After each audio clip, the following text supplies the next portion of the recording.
میرے قرضوں کو ادا کرنے والا، میرے وعدوں کو پورا کرنے والا علی ابن ابی طالب۔ عجیب ذمہ داری ڈال دی اپنے وصی پہ حضور نے کہ میرے وصایت بھی اس کے پاس ہوگی، میرے قرضوں کو بھی وہ ادا کرے گا، بمنجز ذاتی، اور میرے وعدوں کو بھی وہ پورا کرے گا۔ یا رسول اللہ، آپ نے پتہ نہیں کس سے کیا کیا وعدے فرما رکھے، کیسے پتہ چلے گا کہ آپ نے کس سے کیا، کوئی بھی آ کے دعویٰ کر دے تو یہ ہوا نا۔ واقعہ میں نے یہ وہاں سنایا بھی تھا ایک مجلس میں کہ بہت سے افراد، بہت مختلف افراد آئے اور انہوں نے کہا کہ جی حضور کے پاس ہمارا اتنا حق تھا۔ دربار میں گئے خلافت کے پاس، انہوں نے کہا گواہ لے کے آؤ۔ خلیفہ ثانی نے گواہ مانگے، وہ گواہ تو نہیں ہے، انہی کا دور ہے، خلیفہ ثانی کا دور ہے۔ تو کہا پھر چلے جاؤ، یہاں سے گواہ نہیں ہے۔ تم نے کیا سمجھا تھا ہمیں یہاں پیسوں کا ڈھیر لگایا ہوا، تم آ کے کہو گے تو ہم آپ کو دیتے چلے جائیں، گواہوں کے بغیر نہیں ملنے والا۔ واپس آ گیا، جناب سلمان لے کر کے مولا کے پاس آ گیا۔ مولا نے گواہ نہیں پوچھے، یہ پوچھا کہ یہ بتلاؤ جو تم نے حضور سے وعدہ کیا تھا وہ پورا کیا ہے یا نہیں کیا۔ وہ وعدہ جو حضور نے کیا تھا وہ میں پورا کروں گا، لیکن اس کے مقابل میں جو تم نے وعدہ کیا تھا وہ پورا ہوا یا نہیں۔ تیرا باپ وعدہ کر کے گیا تھا کہ قبیلہ مسلمان ہو جائے گا، حضور نے وعدہ کیا تھا کہ میں 100 اونٹ دوں گا غلاموں کے ساتھ، سامان کے ساتھ۔ تو اس طرح سے حضور نے ایک قانون بتلا دیا کہ میرا جانشین، میرا وصی وہ ہے جو میرے علم کا وارث ہو، جس کے پاس علم رسول وہی میرا وارث۔ یہ معیار ہے قیامت تک کے لیے۔ میرے جو بھی وصی ہوں گے، جو بھی دعویٰ وصایت کریں گے، ان سے بس یہ سوال کرنا کہ ان کا علم رسول جیسا علم ہے تو وصی مان لینا، ورنہ نہ مان۔ اور جو اہل بیت میں سے وصی ہے، ہر ایک کا علم اسی طرح سے، بچے ہوں بڑے ہوں، جس منزل پہ بھی ہوں، اس طرح سے کہ آپ دیکھیں بچپن سب سے کم ترین عمر جو امامت کے لحاظ سے ہے وہ امام محمد تقی علیہ السلام۔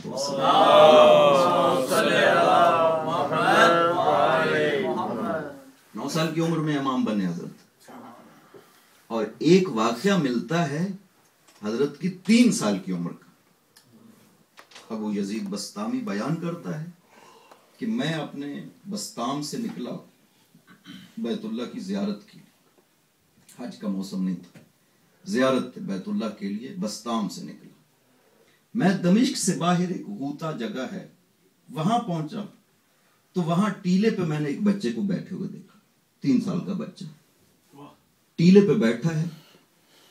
تو مجھ سے میں نے دل میں سوچا کہ اس بچے پہ سلام کرنا چاہیے یا نہیں کرنا چاہیے۔ سلام کروں تو بچہ ہے، پتہ نہیں حق کے سلام کو سمجھتا بھی ہے یا نہیں سمجھتا، اگر نہ کروں تو ترک سنت رسول ہو جائے گا۔ لیکن پھر میں نے طے کیا کہ سلام کرتا ہوں۔ جب میں نے سلام کیا، اس بچے نے کہا کہ تم یہ سمجھتے ہو کہ مجھے حق کے سلام نہیں آتا ہے۔ میں نے محسوس کیا کہ یہ تو ولی خدا ہے۔ پوچھا کہاں جا رہے ہیں؟ میں نے کہا حج بیت اللہ کو جا رہا، زیارت بیت اللہ کو جا رہا۔ کہا جس گھر جا رہے ہو اس گھر والے نے دعوت دی ہے یا اپنے طور پہ جا رہے ہو؟ میں نے دل میں سوچا دعوت تو نہیں دی ہے۔ کہا تب جانا جب وہ بلائے۔ ابو یزید کہتا ہے میں واپس آ گیا، بسطام واپس چلا گیا۔ 1 سال تک محنت کرتا رہا، ریاضت کرتا رہا۔ 1 سال کے بعد مجھے محسوس ہوا کہ اب مجھے آواز آ رہی ہے مکہ سے، لہذا جانا چاہیے۔ 1 سال کے بعد اسی راستے سے گزر ہوا، ٹیلے پہ وہی بچہ اسی انداز میں بیٹھا ہوا۔ پوچھا ابو یزید اس کا مطلب ہے اب دعوت آ گئی ہے جو جا رہے ہیں؟ کہا ہاں اب دعوت آئی۔ کہا جہاں جا رہے ہو اس کو پہچانتے ہو وہ کون ہے؟ کہا میں خاموش ہو گیا، پہچانتا تو نہیں، صرف دعوت آئی ہے، لیکن جس کے پاس جا رہا ہوں ابھی اس کی معرفت نہیں ہے۔ کہا جب معرفت ہو جائے تب جانا، انسان نہ جانتا ہو تو پھر جانے کا فائدہ نہیں۔ یہ اثر تھا اس ایک بات کا جو اس نے سوچی تھی ذہن میں، اس بچے کو سلام کروں نہ کروں، جانتا ہے حق کے سلام کو یا نہیں جانتا، اس کا اثر تھا۔ امام دکھلانا چاہتے تھے کہ تیرا مقام کیا ہے اور میرا مقام کیا ہے۔ لہذا ابو یزید کہتا ہے میں واپس آ گیا، پھر 1 سال تک میں زحمت کرتا رہا، ریاضت کرتا رہا، پھر دوبارہ پہنچا اسی صورت میں، اسی بچے کو اسی ٹیلے پہ پھر میں نے دیکھا۔ اب جب مجھے انہوں نے دیکھا تو کہا لگتا ہے کہ اب صاحب بیت کو تم پہچانتے ہو۔ کہا مولا آپ پہچانتے، کہا حق ادا کر لو گے جب وہاں جاؤ گے۔ پہچان بھی لیا، آواز بھی آ گئی، حق ادا کر لو گے جب جاؤ گے۔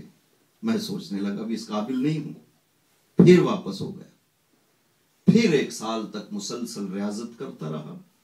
3 سال گزار کے پھر میں آیا، بچہ اسی طرح اس ٹیلے پہ پھر نظر آیا، اسی عمر میں، عمر نہیں بڑھی ہے۔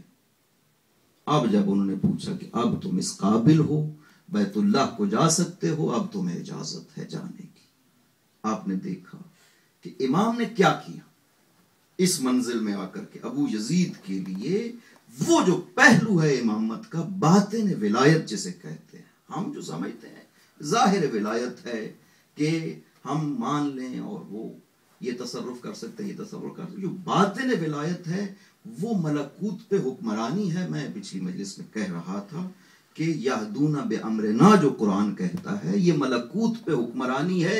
امام پاک نے اس کو بتلا دیا، دکھلا دیا کہ خدا نے نہ صرف ہمیں دلوں پہ حکمرانی عطا کی ہے، بلکہ اس کائنات کے وقت پہ بھی ہمیں حاکم بنایا ہے، اسے ہم چاہیں تو روک سکتے ہیں۔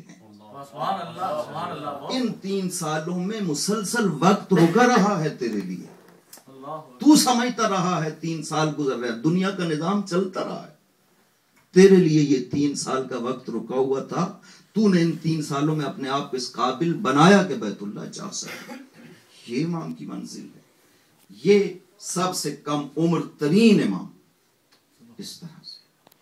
لہذا کوئی فرق نہیں ہے 63 سال کا امام ہو، 9 سال کا امام ہو، 3 سال کا امام، فرق نہیں کرتا، سب ایک جیسے ہیں۔ نحن حجج اللہ، سید الساجدین فرما رہے ہیں، مدینہ کے ماحول میں جہاں اتنا سخت ماحول ہے، نام نہیں لیا جا سکتا ہے اہل بیت کا، وہاں فرمایا نحن حجج اللہ علی المسلمین، ہم مسلمانوں پہ خدا کی حجت ہیں۔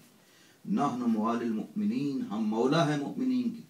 ہم نحن القائد الغر المحجلین، ہم قائد ہیں ان مؤمنین کے جن کی پیشانیاں قیامت کے دن نور سے چمک رہی۔ سبحان اللہ۔ خدا بند عظیم نے ائمہ کو اس طرح فرمایا، اس طرح بنایا ہے، پہچان اور معرفت بڑی ضروری ہے، تب انسان ولایت کا اعتراف کر سکتا ہے۔ لہذا اس آیت نے ہمارے اوپر بہت بڑی ذمہ داری ڈال دی، جس نے کہہ دیا انما ولیکم اللہ ورسولہ والذین آمنوا الذین، ہم یہ سمجھتے رہے کہ یہ 3 الگ الگ ولی ہیں، آیت کہہ رہی ہے نہیں، ایک ولی ہے، خدا ولی ہے۔ اس ولایت کا پرتو، اس ولایت کا سایہ، اس ولایت کی ترجمانی دنیا میں پہلے رسول کی ذات میں نظر آئے گی اور پھر علی کی ذات میں، اور مولا امیر اصل ہے ولایت میں، یہ بات ذہن میں رہے۔ باقی ائمہ کی نسبت جو فرق ہے مولا کی ذات میں، حضرت علی ولایت میں اصل ہیں اور باقی سب امام تابع ولایت علی۔ مولا امام جعفر صادق علیہ الصلوۃ والسلام کی حدیث ہے کہ حضرت نے فرمایا کہ ان ولادتی من علی ابن ابی طالب، ان ولایتی لعلی ابن ابی طالب احب الی من ولادتی منہ، کہ میں بیٹا ہوں علی کا اور علی کی ولایت کا ماننے والا بھی ہوں، مجھے یہ جو علی کی ولایت کا رشتہ ہے یہ زیادہ پسند ہے بیٹا ہونے کے لحاظ سے۔ یعنی علی کی ولایت کو صرف ہم نہیں ماننے والے، امام حسن سے لے کر کے 12ویں ہستی تک سب امام ماننے والے ہیں۔ سید الشہداء نے کیا کہا تھا کہ 3 بیٹے ہیں خدا کے حضور، تینوں کے نام علی ہیں، خدا مجھے 100 بیٹے دیتا میں 100 بیٹوں کے نام علی رکھتا، اور میری بیٹیاں اگر 100 ہوتی 100 کا نام فاطمہ رکھتا۔ یعنی اس کا مطلب ہے کہ علی کو حسن و حسین پہچانتے ہیں کہ کیا خداوند عظیم نے انسانیت میں جو ہے وہ عظمت کو نازل کر دیا علی کی شکل میں۔ تھوڑا سا انسان